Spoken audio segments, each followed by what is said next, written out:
Olá a todos, aqui professor Alex Moraes, hoje trazendo o início da resolução das questões do Provão Paulista Seriado 2025.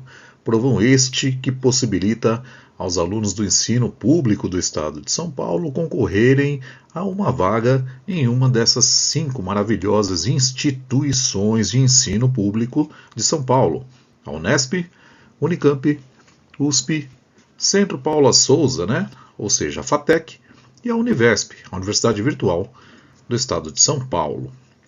Hoje vou começar a resolver as questões deste caderno aqui, para você, principalmente meu agora, né, ex-aluno, que fez a prova desse ano, do terceiro ano do ensino médio, e que pegou o caderno azul. Vou começar por ele, tá legal? Depois eu vou retrocedendo, né, resolvo ali as questões do segundo e do primeiro ano, tá? Muito bem. Quais questões eu irei resolver neste vídeo? Neste vídeo eu irei resolver estas 4 questões. E por que somente essas 4? Primeiro, para que não fique um vídeo demasiadamente longo, né? E nem muito pesado para fins de carregamento, formatação e tudo mais.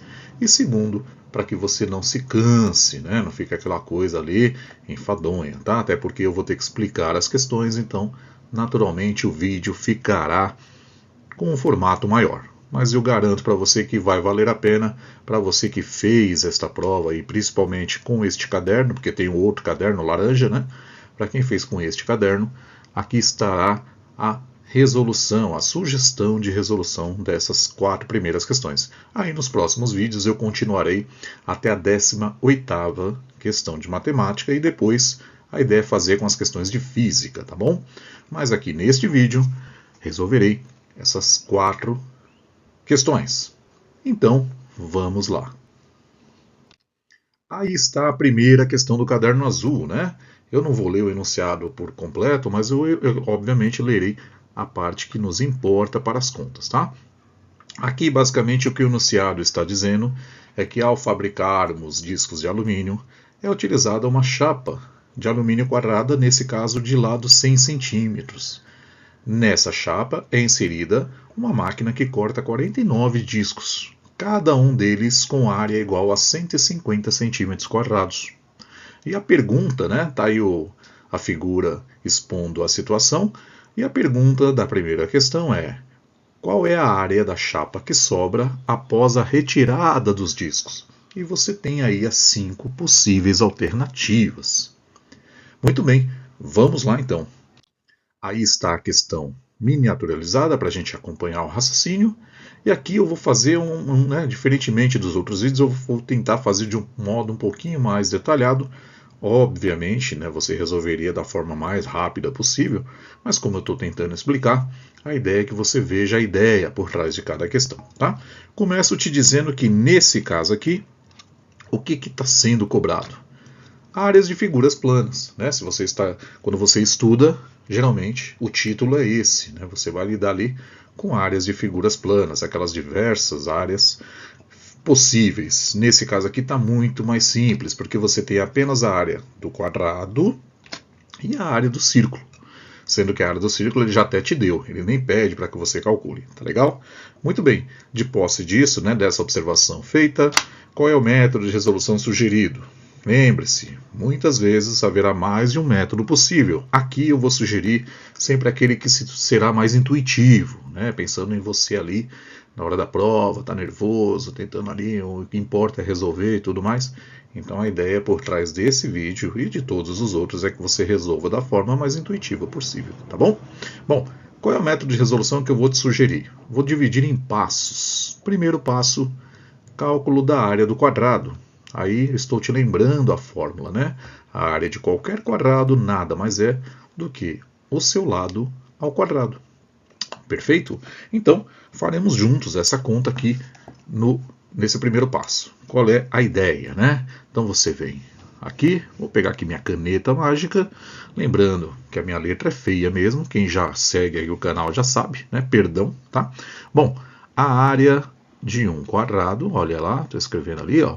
Nada mais é, claro que você já faria direto, nem precisaria escrever esse A, nada mais é que 100, né, que é o lado dele, ao quadrado. Você lembra que 100 ao quadrado é 100 vezes 100, né? Basicamente é isso que você faz. Ele vezes ele mesmo, ó lá, que facinho, ó. Tranquilo. E se você fizer essa conta com carinho e amor lá no seu rascunho, você chegará em 10.000, cuidado com a unidade, não esqueça, 10.000 centímetros quadrados. Prontinho, aí está o primeiro passo feito, tranquilo, calcular a área do quadrado. Perfeito? Qual é o próximo passo? O segundo passo, nesse caso, basta você multiplicar a área de um dos círculos pela quantidade total de círculos dados na figura. Lembrando ali do enunciado, né? Está ali em cima, ó. Ele fala que temos exatamente 49 discos e cada um possui 150 centímetros quadrados. Então, a área total de círculos, né? Vou chamar só de a bolinha, né? A área total dos círculos, nada mais é do que a quantidade de círculos que você tem ali, 49, multiplicado pela área de cada um deles, 150 centímetros quadrados. Você vai lá no seu rascunho, faz a conta com calma e ao resolver esta conta você chega corretamente no valor de 7.350 centímetros quadrados. Olha que beleza, ó. Essa é a área total dos círculos. Prontinho. Esse seria o segundo passo. E agora que você possui as duas áreas, como é que eu calculo a área resultante, né? Quando eu retiro essas 49 áreas dos círculos aí, tudo que você tem que fazer é subtrair da área do maior, né, que é o quadrado, a área menor, que é a soma das áreas dos círculos. Em outras palavras, vou chamar só de A. Tudo que você teria que fazer aqui, como eu coloquei aí, é pegar a área do quadrado e subtrair a área do total dos círculos. Prontinho. Em outras palavras, você já faria isso diretamente, né? Eu estou fazendo aqui com calma. Você pega lá os 10.000 centímetros quadrados e tira os 7.350 centímetros quadrados, o que resultará em 2.650 centímetros quadrados. E aí está a resposta, né? Essa é a solução buscada nessa primeira questão. Perfeito? E aí você volta lá no enunciado e automaticamente você assinalaria, nesse caso, o item D. Tá aí, ó. Essa é a área que restará. Prontinho, resolvido. Essa era a primeira questão. Beleza? Vamos à próxima. Questão 2. Aí está a questão 2, onde você já nota de cara um gráfico linear. Um gráfico linear, e como todo bom gráfico linear, por trás dele temos uma linda, maravilhosa e inigualável função do primeiro grau. Bom, só de olhar você já teria que já perceber isso. Agora você vai ler o que está acontecendo, né? E aí ele fala que a pressão em atmosferas, né, que a água exerce sobre um corpo submerso é proporcional à profundidade, que nesse caso está representado pela letra D, em metros, do corpo, e pode ser modelada pela função linear que está aí embaixo. Muito bem. A pressão que o mergulhador sofre a 70 metros de profundidade é de... E aí você tem as 5 possíveis alternativas. Perfeito? Legal? Bom, muito bem. Como é que a gente resolve essa questão? Aí está a questão novamente, né? Bom, tudo que você teria que lembrar aqui, principalmente você, meu ex-aluno, minha ex-aluna, né? Tudo que você teria que lembrar aqui é que estamos diante de uma questão que exige a aplicação do conceito de função do primeiro grau, né? E o que você faz no estudo dos conceitos de funções? Primeiro, você tem que notar ou tentar notar a taxa de variação entre as duas grandezas, que é o que importa aqui, né? O quanto varia uma em função da outra, tá? Através dessa taxa de variação, você faz a correlação entre os valores nos eixos x e y. Perfeito? Basicamente é isso que você tem que fazer. E nesse caso, como é uma função linear, isso fica um pouco mais simples, né? Porque as correlações são diretas, né? Se varia uma unidade em um, varia a mesma quantidade de unidade no outro. Em outras palavras, qual é o método de resolução que eu vou te sugerir? Aqui teriam alguns, e na verdade eu vou até mudar aqui no meio da questão, você vai ver por quê, tá? Primeiro passo não muda, né? É aquilo que eu falei. Você calcula o valor da taxa de variação. O que é isso, né? É observar como variam as duas grandezas entre si. Tudo bem? Então aqui, por exemplo, o que você poderia fazer, né? Eu vou chamar a taxa de variação só para não perder, né? Só para não perder o costume lá do que você estudou em física. Como toda taxa de variação, eu vou usar a letra grega delta para identificar essa taxa de variação, tá? E o que vai ser a minha taxa de variação aqui?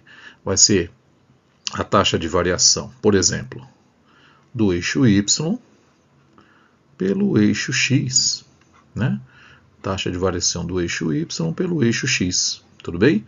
O que você tem lá no eixo y? Você tem a variação da pressão, né? E lembra que toda taxa de variação, todo delta é o valor final menos o valor inicial, tá? E usando a mesma lógica para o eixo x, a taxa de variação do eixo x é a profundidade. No final você está em 100 e no início ali repare que é 0, né? Você está ali no eixo, no início do eixo ali, 0, 0. Se você fizer isso aqui, você descobre que para cada 10 valores de pressão, você tem 100 valores de profundidade, ou simplificando, aqui 0 e 0. Olha o que você descobre, né? Olha o valor que se chega aqui no final, né? Olha a taxa de variação. O que você descobriu? Lembrando, em cima é o P, é a pressão, embaixo é o D, é a profundidade. O que você descobriu?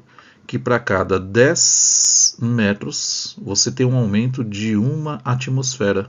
É isso que indica essa taxa de variação, né? De uma forma um pouco mais direta, né? Ou seja, aqui o D, ó. Então, para cada 10 metros de profundidade, o P aumenta em 1 unidade. Pronto, você já sabe a correlação entre P e D. Agora basta você olhar lá no enunciado, vou destacar aqui de novo, ó. Basta você olhar lá no enunciado que ele está perguntando qual é a pressão do mergulhador quando ele está a 70 metros de profundidade. Bom, voltando para a questão que você fez, né? E observando a taxa de variação, repare que no início aqui, ó, deixa eu destacar aqui para você, cuidado, né? Esse era o único cuidado que você tinha que ter. Repare que quando o D é 0, quando você está na superfície, né? Quando o D é 0, você já tem 1 atmosfera, né? Que é o que acontece, né, ao nível do mar, nas condições certinhas lá da física, né? Quando você está ao nível do mar, acima de você tem 1 atmosfera, que seria a atmosfera terrestre, né? Ou uma forma de você relacionar. E conforme você afunda, esse valor vai aumentando linearmente, né? O valor de P vai aumentando linearmente. Como é que ele aumenta? Seguindo essa regra de variação que você calculou aqui. Para cada 10 metros, ele aumenta 1 unidade de P. Em outras palavras, né? Se para 0 você já tem 1, quando você estiver aqui quando você estiver aqui em 10 metros de profundidade, você teoricamente vai ter 2 de pressão.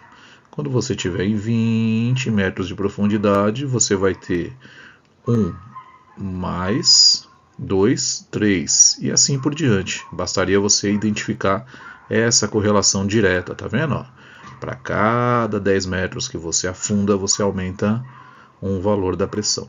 Em outras palavras, se você continuar seguindo esse raciocínio, aqui mais ou menos quando você tiver a 70 metros de profundidade, você vai ter mais ou menos por aqui, né? Você vai ter 8 atmosferas de pressão. E aí está a resposta, né? Então, isso é o que eu faria, tá? É o que eu sugeriria que você fizesse.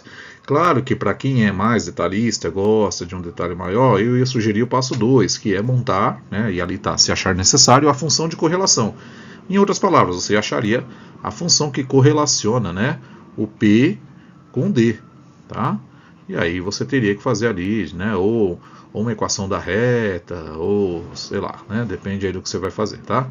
Mas seria algo mais ou menos aqui desse tipo, tá? X vezes D, né? Aí você teria que achar o valor de X, que é a taxa de variação e tudo mais. Quem quiser fazer isso, fique à vontade, tá bom? Mas eu não, né? Repare que quando é linear é muito mais simples você correlacionar. E aí, se você tivesse feito o segundo passo, você ia substituir o valor, né? Você ia substituir o D igual a 70 na função D igual a 70 na função, e eu já te indico que ela seria algo desse tipo aqui, tá? P de D, P de 70, iria ser 1, que é a função, que é a pressão inicial ali na atmosfera, mais 7 vezes 70 vezes 1/10, tá? Essa seria a função mais ou menos que você iria achar. Aí você teria 1 mais 7, e aí você teria o valor que já encontramos lá no primeiro passo sem esforço, 8 atmosferas. Repare que eu não te ensinei a achar essa função. Por quê? Porque nesse caso eu nem recomendo que você faça o passo 2. Só se você realmente quiser muito, tá bom? Porque dá para resolver só analisando a taxa de variação e fazendo esse estudo aqui. Perfeito? Pronto, resolvido? Volta lá. E aí, nesse caso, temos o item I. Olha que beleza, ó. Segunda questão resolvida. Perfeito? Muito bem. Aí está a questão 3. Acompanhe comigo. A temperatura T em graus Celsius de um bolo que foi retirado do forno a uma temperatura de 180 graus é dada pela função T de S. 20 mais 160 vezes 2 elevado a menos 0,2 S, em que S é o tempo que o bolo ficou fora do forno, medido em minutos. Muito bem. Segundo essa fórmula, a temperatura do bolo após 20 minutos fora do forno será igual a... E aí você tem as 5 possíveis alternativas. Muito bem, vamos lá. Aí está a questão novamente. O que eu observo nessa questão? Nessa questão, você observa a aplicação direta do conceito de função exponencial. Funções aquelas onde a incógnita está no expoente. Muito bem? Muito bem. Como toda função, a primeira coisa que eu tento observar ou obter é a taxa de variação entre as duas grandezas, né? No caso aqui, a temperatura e o tempo. Como é que eu vou fazer isso? Observando, basicamente, o estilo, a cara da função dada que está ali no enunciado. Após isso, como não tem o gráfico, não dá para fazer uma análise, né, mais detalhada pelo gráfico, eu consigo somente fazer a resolução algébrica, tudo bem? Então, nesse tipo de questão, é basicamente isso que eu vou fazer. Método de resolução. Como já falado, primeiro passo, né, eu vou substituir o valor da temperatura dada na função exponencial. Muito bem, me acompanhe, vamos lá comigo. Dito isso, eu observo ali, né, volta no enunciado ali, cuidado, tá? Observe que a função exponencial, deixa eu pegar o marca-texto aqui virtual, aqui ó, cuidado, muito cuidado, leia com atenção sempre, na dúvida leia de novo, né? Tá? Aqui está a função dada pelo enunciado e repare que o tempo aqui que eu vou utilizar é esse que está aqui, ó, 20 minutos, tá bem? Prontinho. É tudo que eu preciso para fazer o primeiro passo, né? Agora que eu já sei quem é quem, eu venho aqui e coloco que o T, quem é o S? É o tempo, 20. E aí, basta ir lá na função e onde tiver o S você coloca 20. O resto basta copiar, né? Esse 20 já é aqui uma grandeza fixa, né? Uma constante. O 160 também já está modelado na função, você não mexe nele. Assim como o vezes 2, que também já está modelado. E o menos 0,2 também eu não mexo nele. Agora, onde eu vou mexer é aqui no S, né? Vou destacar aqui, colocando entre parênteses, tá? Não precisa do parênteses, só para destacar que eu estou substituindo pelo valor dado no enunciado. Pronto, esse é o primeiro passo, simples assim. Tudo bem? E agora que você fez a substituição, só te resta fazer a resolução algébrica, né? Então, vou aqui na outra página para ter mais espaço. Olha lá. Agora, o segundo passo, realizar o cálculo algébrico da equação obtida no primeiro passo. Em outras palavras, eu volto aqui, né? Coloco de novo aqui para você acompanhar com mais detalhes. T de 20, e aí você coloca aqui 20 mais 160 vezes 2 elevado a menos 0,2 vezes 20, né? Que é o tempo em minutos. Pronto. Aí está novamente. E agora tudo que eu tenho que fazer é resolver. Então eu venho aqui, coloco aqui 20. Começa sempre pela potenciação. Então você copia o 160. Você copia o 2. E você faz aqui que menos 0,2 vezes 20 vai dar menos 4.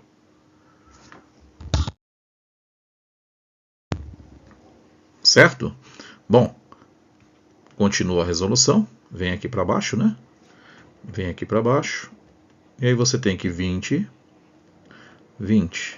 mais 160 vezes 2 elevado a menos 4, nada mais é que 1 sobre 16 avos, né? Você inverte a função para ficar o expoente positivo e faz o 2 à quarta, que é 16. Pronto. Feito isso, nós vamos ter 20 mais 160 dividido por 16. Prontinho. 20 mais 160 por 16, nada mais é que 10. E aí chegamos à resolução final, né? Temos aí que o valor final da temperatura após 20 minutos vai ser de 30 graus Celsius. Pronto, resolvido. É isso. E aí você volta lá no enunciado e automaticamente você escolhe a alternativa item A, 30 graus. Prontinho, feito. Terceira questão resolvida. Quarta e última questão do vídeo. Aí está, né? O compasso, instrumento muito utilizado, blá blá blá blá blá blá, consiste em duas hastes, blá blá blá, uma haste, tem, enfim, ele explica o que é o compasso. Muito bem, observe a figura que está dada ali, e agora sim, né? Utiliza-se um compasso de hastes de tamanho 12 centímetros para desenhar uma circunferência. Para isso, fixa-se a ponta seca, face uma abertura de ângulo alfa, em que cosseno de alfa é igual a 7 nonos, e, utilizando a outra haste, a circunferência é traçada girando o compasso. Muito bem. Pergunta simples e direta. Qual é o raio dessa circunferência? Muito bem. Bom, aí está a questão novamente. Aqui é uma belíssima questão. Ela é linda, ela é direta e ainda mostra uma aplicaçãozinha, né? Aqui, nitidamente, é uma questão que envolve qual área da matemática? Trigonometria. Você vai utilizar com certeza alguma relação trigonométrica, tá? Basicamente, o que eu preciso fazer então? Identificar as características do triângulo dado. É um triângulo, né? Eu vou desenhar um raio ali, você vai ver que forma um triângulo, tá? E aplicar o teorema trigonométrico correspondente à resolução da questão, que nesse caso, eu imagino que você já saiba qual é. O enunciado já deu a dica, tá? Muito bem. Método de resolução. Primeiro passo, identificar os dados do triângulo. Acabei de falar, né? Então, se você está lá na prova, eu recomendo que você faça o quê? Você vem aqui no triângulo ali, ó, e destaca, né, o que ele quer. Repare que aqui é o círculo. Então, esse cara aqui, vai ficar tortinho, mas esse cara aqui é o raio, né? Tudo que ele quer é esse cara aqui, ó, esse lado aqui do triângulo, né? Repare que o triângulo, você pode desenhar ele aqui através da união dos vértices da figura. Olha o triângulo ali, ó. Pronto, tá ali o triângulo, né?